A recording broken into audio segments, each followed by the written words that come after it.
The cabin smelled like cedar and pine, the kind of scent that should have felt comforting. I leaned against the porch railing, my eyes tracing the shimmering lake in the distance.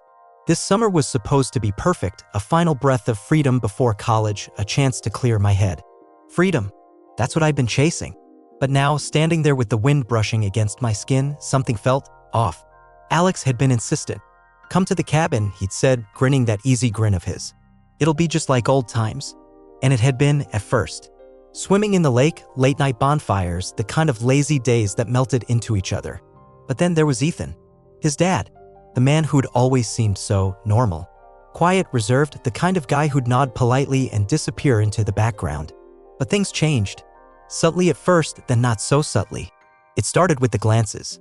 I'd catch him looking at me across the dinner table, his gaze lingering just a second too long. I told myself it was nothing, that I was imagining things. But then there were the touches. A hand on my shoulder that lingered, a brush of his fingers against mine when he passed me a plate. Small things, but they made my skin crawl. And then Alex left. Just like that. "Business trip," he'd said, clapping me on the back. "You'll be fine here with Dad, right?" I'd nodded, forcing a smile. Right? The first night alone with Ethan was awkward, but manageable. We ate dinner in silence, the clink of silverware against plates the only sound. He asked about school, about my plans for the fall, his voice calm, steady. But there was something in his tone, something I couldn't quite place. After dinner, he'd suggested the sauna. "It's tradition," he'd said, smiling in a way that didn't quite reach his eyes. "Clears the mind." I hesitated, but what could I say? No? So I followed him, the heat of the sauna wrapping around me like a suffocating blanket. We sat across from each other, the wooden bench warm beneath me. The silence stretched, heavy and thick, until he broke it. "You're a good kid," he said, his voice low. "Smart. Ambitious." I nodded, my throat tight. "Thanks." His eyes met mine, and for a moment I couldn't look away. There was something in his gaze, something dark and unsettling. And then he moved. Suddenly, impossibly close. His hand brushed against my knee, and I froze, my heart pounding in my chest. "Relax," he murmured, his breath hot against my ear. "It's just us here." I wanted to move, to pull away, but I couldn't. My body felt like it didn't belong to me, like I was trapped in someone else's nightmare. His hand moved higher, his fingers skimming over my thigh, and I finally found the strength to jerk away. I should go," I stammered, scrambling to my feet. He didn't stop me. Didn't say a word. Just watched me with that same unsettling gaze as I fled, the heat of the sauna clinging to my skin like a second layer. Back in my room, I locked the door and leaned against it, my breath coming in shallow gasps. What just happened? My mind raced, trying to make sense of it, but there was no sense to be found. Just a growing sense of dread, of unease. I spent the next few days avoiding him, sticking to my room or wandering the woods around the cabin. But he was always there, watching, waiting. And then it happened again. I was in the kitchen, making a sandwich, when he appeared behind me. I hadn't heard him come in, hadn't realized he was there until his hand was on my waist, his body pressing against mine. "You've been avoiding me," he murmured, his voice soft, almost tender. I froze, my heart hammering in my chest. I haven't." "Don't lie," he said, his fingers tightening on my hip. "I can tell." I wanted to pull away, to scream, to do something, but I couldn't. His other hand came up, brushing a strand of hair from my face, and I flinched. "Relax," he said again, his voice a low purr. "I'm not going to hurt you." "But you already are," I wanted to say. Instead, I stayed silent, my whole body tense as he leaned in, his lips brushing against my ear. "You're so tense," he murmured. "Let me help you." His hand slid lower, and I finally found the strength to push him away. "Stop." I snapped, my voice trembling. "Just stop." He didn't look angry, didn't even look surprised. Just amused. Like I was some kind of game he was playing. "You'll come around," he said, his voice calm, almost soothing. "You'll see." I didn't respond, couldn't respond. Just stood there, my hands clenched at my sides, until he finally turned and walked away. That night, I lay in bed, staring at the ceiling, my mind racing. I couldn't stay here. Couldn't keep pretending everything was fine. But what could I do? Leave? And go where?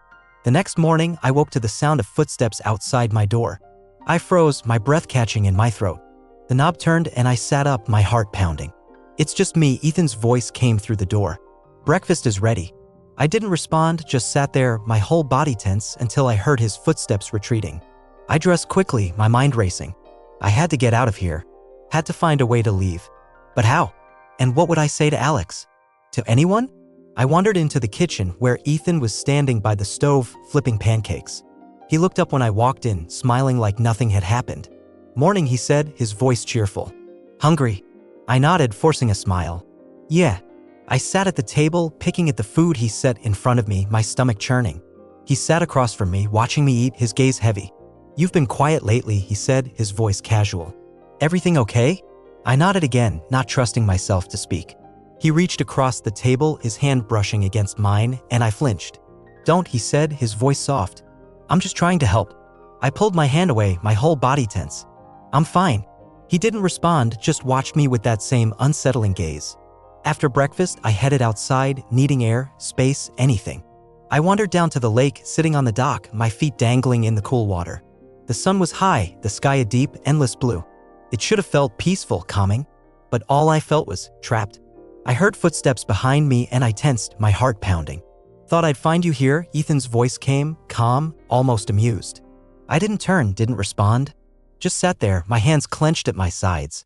He sat down beside me, close enough that our shoulders brushed. I flinched, but didn't move away. You're so tense, he murmured, his voice soft. Let me help you. His hand came up, brushing against my shoulder, and I finally snapped. Stop, I said, my voice trembling. Just stop. He didn't look angry, didn't even look surprised. Just amused. Like I was some kind of game he was playing. You'll come around, he said, his voice calm, almost soothing. You'll see. I couldn't take it anymore. I stood, my whole body trembling, and turned to face him. No, I said, my voice stronger now. I won't. His smile faded, replaced by something darker, something dangerous. You don't mean that. I do, I said, my voice steady now. I'm leaving. His eyes narrowed, and for a moment I thought he might try to stop me. But then he just smiled, that same unsettling smile, and nodded. You'll be back, he said, his voice low. You'll see. I didn't respond, just turned and walked away, my heart pounding in my chest. I didn't know where I was going, didn't know what I was going to do. But I knew one thing, I couldn't stay here. Not anymore. I stepped out of the cabin, the cool night air hitting my face like a slap. My legs moved on their own, carrying me down the gravel path toward the main road. I didn't think. I just walked. The silence of the woods pressed in around me, the only sound the crunch of my shoes on the dirt. My chest felt tight, my breath coming in shallow gasps. I can't stay here. I can't. I didn't know where I was going. The town was miles away and I hadn't thought to grab my phone. All I knew was that I had to get away from Ethan, from the cabin, from everything. My mind raced, replaying the last few hours, the way he'd looked at me, the way his hands had felt on my skin. A shiver ran through me and I quickened my pace. The road stretched ahead, dark and endless. The moonlight barely pierced the trees, casting long shadows that seemed to move as I passed. My heart hammered in my chest, the sound of it drowning out everything else. What if he follows me? What if he's already behind me? I glanced over my shoulder, but there was nothing behind me except darkness. I kept walking, my feet aching, my throat dry. Hours must have passed, but it felt like minutes. The numbness in my body gave way to exhaustion, and I stumbled, catching myself on a tree. My legs trembled, and I slid to the ground, my back against the rough bark. I closed my eyes, trying to steady my breathing. You'll be back, Ethan's voice echoed in my head. You'll see. I shook my head as if I could physically dislodge the memory. No, I'm not going back. I can't. But the thought lingered, settling like a weight in my chest. What if he was right? What if I didn't have a choice? I didn't know how long I sat there, but eventually the sound of an engine cut through the silence. My head snapped up and I squinted into the darkness. Headlights appeared in the distance, growing brighter as the car approached. I scrambled to my feet, my heart pounding. Should I flag it down? What if it's someone worse? The car slowed as it neared and I recognized the outline of Alex's truck. Relief washed over me, but it was quickly followed by a wave of dread. What do I tell him? How do I explain this? The truck stopped beside me and Alex leaned out the window, his easy grin lighting up his face. There you are. I've been looking everywhere for you. What the hell are you doing out here? I opened my mouth to answer, but the words caught in my throat. My chest tightened and I felt like I was going to collapse. Alex's grin faded and he got out of the truck, his brow furrowed. Hey, are you okay? You look like you've seen a ghost. I shook my head, my hands trembling. I needed to clear my head. I just started walking and then I couldn't stop. Alex frowned, his eyes searching mine. Well, you're lucky I found you. It's not safe out here at night. Come on, get in. I hesitated, my feet rooted to the ground. Do I tell him? Do I tell him what happened? But Alex's hand was on my shoulder, guiding me toward the truck. The warmth of his touch was a stark contrast to the cold dread that had settled in my gut. I climbed into the passenger seat and Alex got back in beside me. He glanced at me as he started the engine. "You sure you're okay? You're not usually the wandering type." I forced a smile, but it felt hollow. "Yeah, I'm fine. Just had a lot on my mind." Alex nodded, though he still looked concerned. "All right, well, let's get you back to the cabin. You look like you could use some sleep." The cabin? The words sent a chill through me. I can't go back there. But what choice did I have? I'd left without my things, without a plan. I had nowhere else to go. The truck rumbled down the road, the silence between us heavy with unspoken words. I stared out the window, trying to calm the storm in my mind. What do I do? What do I say? "So, what were you thinking about?" Alex asked, his voice casual, but there was an edge to it. I hesitated, my stomach twisting. "Just stuff. Life. College. The future." Alex nodded, his hands tightening on the wheel. "Yeah, I get that. It's a lot to think about." The cabin came into view, the lights glowing softly in the darkness. My heart sank as we pulled into the driveway. "Ethan's in there. What if he's waiting for me?" Alex turned off the engine and looked at me. "You sure you're okay? You've been acting weird all night." I glanced at him, his concern so genuine, so oblivious. How could I tell him? How could I explain what had happened, what his father had done? "I'm fine," I lied. "Just tired." Alex studied me for a moment, then nodded. "All right, let's get you inside." We walked to the door, and I hesitated before stepping inside. The air felt thick, suffocating.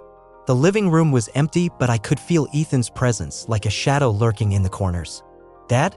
Alex called, his voice echoing through the house. There was no answer. Alex shrugged. "Guess he's asleep. Come on, let's get you to bed." He led me to my room, and I felt a pang of guilt as he closed the door behind me. He has no idea. None of this is his fault. I sat on the edge of the bed, my mind racing. What do I do? Stay? Leave? Tell him? The questions swirled in my head, each one more overwhelming than the last. There was a soft knock on the door, and I froze. "Who is it?" "It's me," Alex's voice came through the door. "Can I come in?" I hesitated, then stood and opened the door.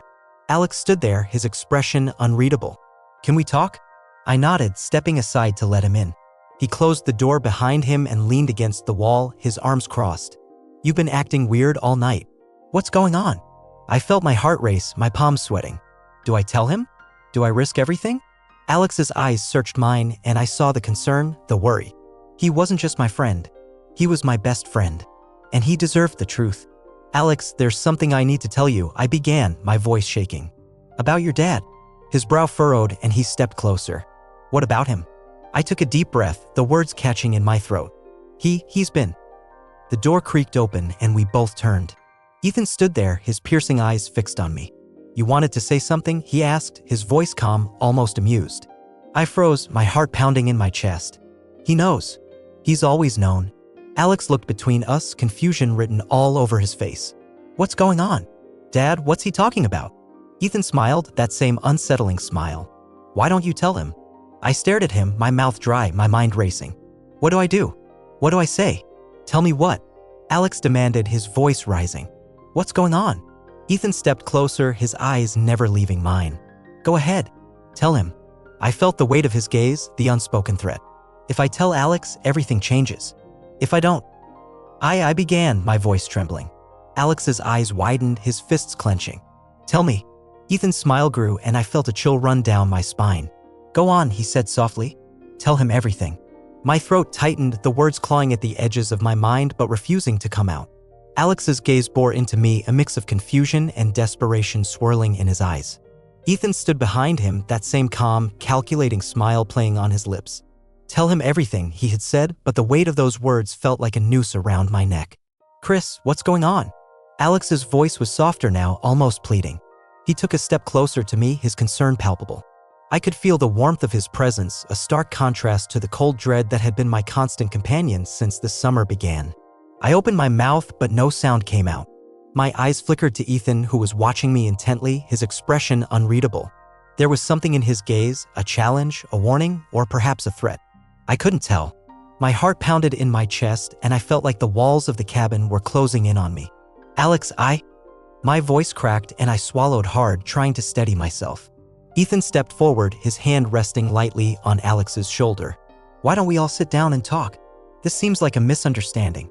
His tone was smooth, almost reassuring, but it sent a shiver down my spine. Alex frowned, looking between me and his father. Misunderstanding? What are you talking about? Ethan's grip tightened slightly on Alex's shoulder, and he gave him a small, almost imperceptible shake of his head. Chris has been stressed. I think he might just need some time to calm down. I wanted to scream, to tell Alex everything, but the words were stuck in my throat. Ethan's calm demeanor was disarming, and I felt like I was losing control of the situation. But Alex started, his voice trailing off as he looked at me. Chris, you were about to say something. What is it? I took a deep breath, gathering every ounce of courage I had left. Alex, it's... Ethan interrupted me again, his voice firm but still calm. Why don't we take a break? It's late and we're all tired. We can talk about this in the morning. Alex hesitated, then nodded slowly. Yeah, maybe you're right. Chris, let's get some sleep and we'll figure this out tomorrow, okay? I felt a pang of disappointment, but I didn't argue. I nodded weakly, avoiding Ethan's gaze as I headed towards the stairs. As I climbed up to the guest room, I could feel his eyes on my back, and I knew this wasn't over. The next morning, I woke up to the sound of birds chirping outside the window. For a brief moment, I let myself believe that last night had been a dream, that everything was still normal. But the reality came crashing back as soon as I stepped out of my room and saw Ethan sitting at the kitchen table, sipping his coffee. Good morning, Chris, he said, his voice calm and composed. I nodded slightly, avoiding his gaze as I grabbed a glass of water. Alex was nowhere to be seen, and the silence in the room was suffocating. After a few minutes, Alex came bounding down the stairs, his usual cheerful self. Morning, guys. What's the plan for today? Ethan smiled warmly at his son. I thought we could go for a hike. It's a beautiful day, and it'll be good to get some fresh air. Alex's face lit up. That sounds great. Chris, what do you think? I forced a smile, trying to hide the unease that was gnawing at me. Sure, sounds good. As we got ready for the hike, I couldn't shake the feeling that something was off. Ethan seemed too calm, too normal, and it unnerved me. The tension from last night still hung in the air, and I couldn't help but feel like I was walking on thin ice. The hike itself was uneventful, but the undercurrent of tension between me and Ethan was impossible to ignore. Every time our eyes met, I could feel his gaze piercing through me, and I had to look away. Alex seemed oblivious to the tension, chatting happily as we walked through the forest. When we reached a clearing, Alex stopped to take a drink from his water bottle. This spot is perfect for a break, he said, sitting down on a large rock. I sat down beside him, trying to relax, but I couldn't shake the feeling that something was about to happen. Ethan stood a few feet away, his back to us as he surveyed the surrounding trees. Chris, Ethan said suddenly, his voice calm but firm, why don't you and I take a walk? There's something I'd like to show you. My heart skipped a beat, and I glanced at Alex, who was still taking a drink from his water bottle. He looked up and smiled. Go ahead. I'll stay here and rest for a bit. I hesitated, but I knew I couldn't refuse. I stood up slowly, my legs feeling like lead, and followed Ethan as he walked further into the forest. The silence between us was deafening, and I could feel the tension growing with every step. Finally, Ethan stopped and turned to face me, his expression unreadable. Chris, I think we need to talk, he said, his voice calm but with an edge that sent a chill down my spine. I took a deep breath, trying to steady myself. What do you want to talk about? Ethan's eyes locked onto mine, and I felt like he could see straight through me. About last night, about what almost happened. My heart was pounding in my chest, and I struggled to keep my voice steady. I don't know what you're talking about. Ethan took a step closer, his gaze never wavering. Chris, I think you do. And I think you know that if you say anything, it could cause a lot of problems. For all of us. I swallowed hard, feeling the weight of his words pressing down on me. I don't want to cause any problems. Ethan nodded, a small smile playing on his lips. Good, because I think we can come to an understanding. Don't you? I didn't respond, my mind racing as I tried to process what was happening. Ethan took another step closer, and I could feel the heat of his breath on my face. Chris, he said softly, his voice almost a whisper. I know you're scared, but you don't have to be. I'm not going to hurt you. I just want to help you." I felt a shiver run through my body, and I took a step back, my heart pounding in my chest. "I don't need your help." Ethan's smile widened, and he took another step closer, closing the distance between us. "Oh, but I think you do. And I think you'll come to see that in time." I could feel the panic rising in my chest, and I knew I had to get away. But before I could move, Ethan's hand reached out and brushed against my arm, his touch sending a jolt of electricity through me. "Chris," he said softly, his voice almost a whisper, "you don't have to be afraid. Just let go." I pulled away, my heart hammering in my chest. "I need to go." Ethan's eyes narrowed, and for a moment, I thought he was going to stop me. But then he stepped back, his expression unreadable. "Go ahead," he said softly. "But remember, Chris, this isn't over." I turned and practically ran back to the clearing, my heart pounding in my chest. Alex looked up as I approached, his expression concerned. "Chris, are you okay? You look pale." I forced a smile, trying to hide the panic that was still coursing through me. "Yeah, I'm fine. Just a little tired." Alex frowned, but he didn't push. "Okay, let's head back to the cabin. We can relax for the rest of the day." I nodded, but as we started walking back, I couldn't shake the feeling that something had shifted between me and Ethan. The tension was still there, simmering beneath the surface, and I knew that it was only a matter of time before it boiled over. When we got back to the cabin, Ethan was already there, sitting on the porch with a book in his hands. He looked up as we approached, his expression calm and composed. "Did you enjoy the hike?" he asked, his tone casual. "Yeah, it was great," Alex said, smiling as he walked past him into the cabin. I hesitated, my eyes locking with Ethan's for a brief moment. There was something in his gaze, a challenge, a promise, or perhaps a warning. I wasn't sure, but I knew that I couldn't ignore it. "Chris," Ethan said softly, his voice almost a whisper, "don't forget what we talked about." I didn't respond, but I felt a chill run down my spine as I walked past him into the cabin.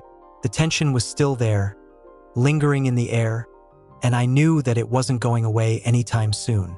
As the day went on, I tried to act normal, but I couldn't shake the unease that was gnawing at me. Every time Ethan looked at me, I felt like he was staring right through me, and it made my skin crawl. That night, as I lay in bed, I couldn't sleep. My mind was racing, replaying the events of the day over and over again. I knew that something had to give, but I wasn't sure what to do. Finally, I got up and crept downstairs, hoping to clear my head.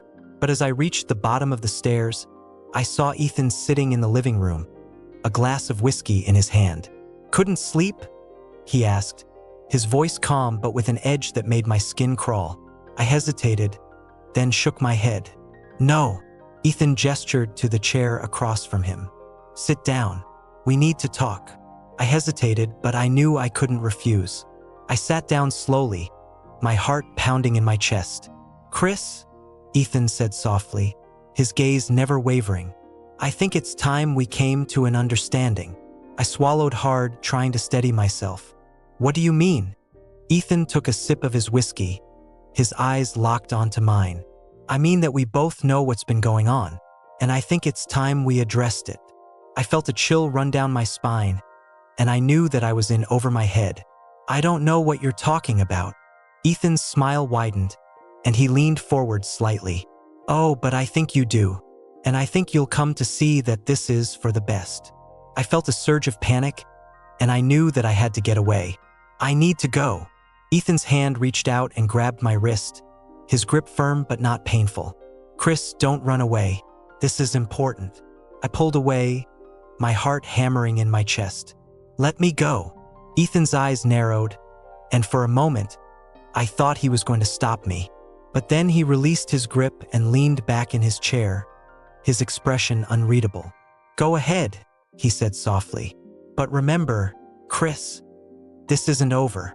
I turned and practically ran back up the stairs, my heart pounding in my chest.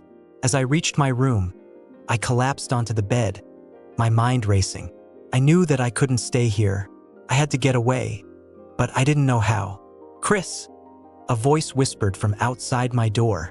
"Let's talk." The knock at the door sent a jolt through me. I froze, my breath caught in my chest, my fingers digging into the edge of the mattress. "Ethan." It had to be him.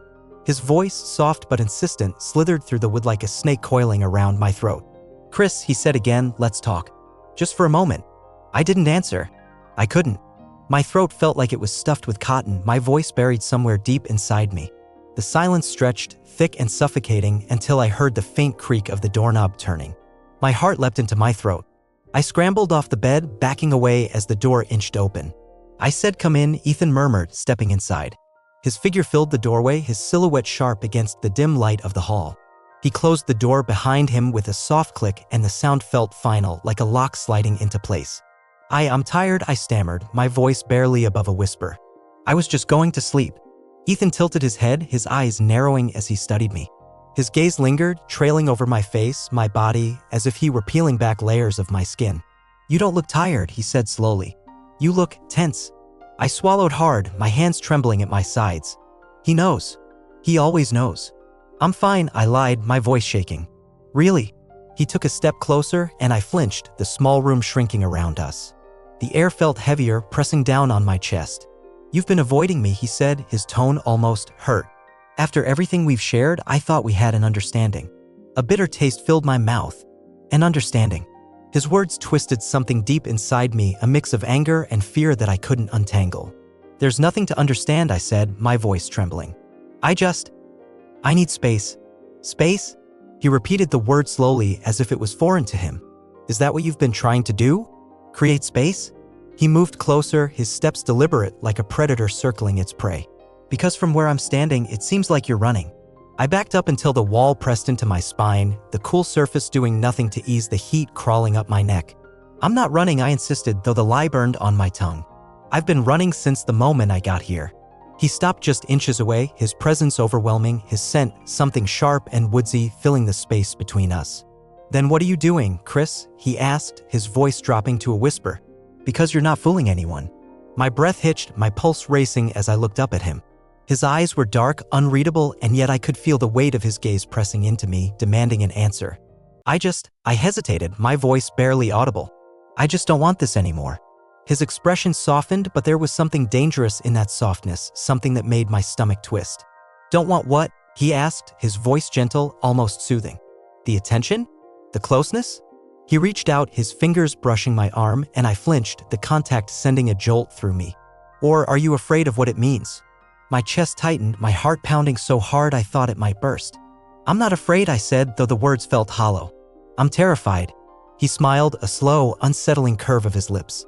"Good," he murmured, his hand trailing up my arm, his touch light but deliberate. "Because there's nothing to be afraid of, Chris. Not with me." I pressed myself harder against the wall, as if I could somehow disappear into it.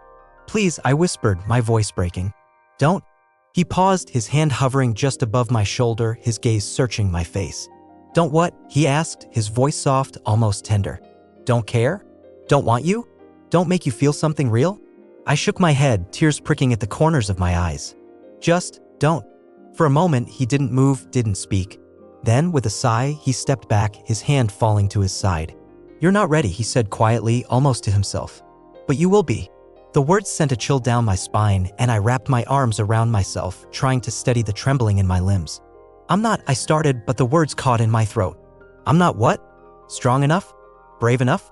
He watched me for a moment longer, his expression unreadable, then turned and walked to the door.